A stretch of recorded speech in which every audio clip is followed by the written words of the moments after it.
नमस्कार शेतकरी मित्रांनो, या कालवडीची आपण ही तिकडे अशा दोन्ही तिने मिळून कालवडीची आपण 3-4 दिवसाखाली डेहॉर्निंग केलेली होती. तर या शेतकऱ्यांनी बघा कशी उत्तमरित्या काळजी घेतलेली आहे. डेहॉर्निंग केल्यानंतर डेहॉर्निंग केलेल्या जागे झिंक जे आपली पावडर असते रोमॅक डीपी वगैरे किंवा झिंक ऑक्साईड वगैरे पावडर भेटते किंवा आपले अदर कोणते वनचे जखमचे जे स्प्रे आहेत ते 3-4 दिवस मारले पाहिजेत. कारण ज्यावेळेस आपण डेहॉर्निंग करतो त्यावेळेस त्या शिंगाच्या कडेची जी त्वचा आहे ती थोडीफार प्रमाणात जळली जाते. ते जळल्यानंतर त्या ठिकाणी जखम वगैरे होण्याचे चान्सेस जास्त राहतात. तर ती जखम वगैरे होणे म्हणून तिथला धोका पूर्णपणे टाळावा म्हणून अशा प्रकारे सर्व शेतकऱ्यांनी काळजी घेणं अत्यंत गरजेचं आहे.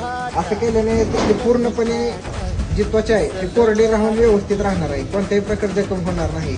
तरी शेतकऱ्यांनी लक्षात ठेवायचं आहे की डेहॉर्निंग केल्यानंतर सर्व व्यवस्थित काळजी घ्यायची आहे आणि अशा पावडरचा किंवा स्प्रेचा उपयोग करून त्या ठिकाणी व्यवस्थित काळजी घ्यायची आहे. धन्यवाद.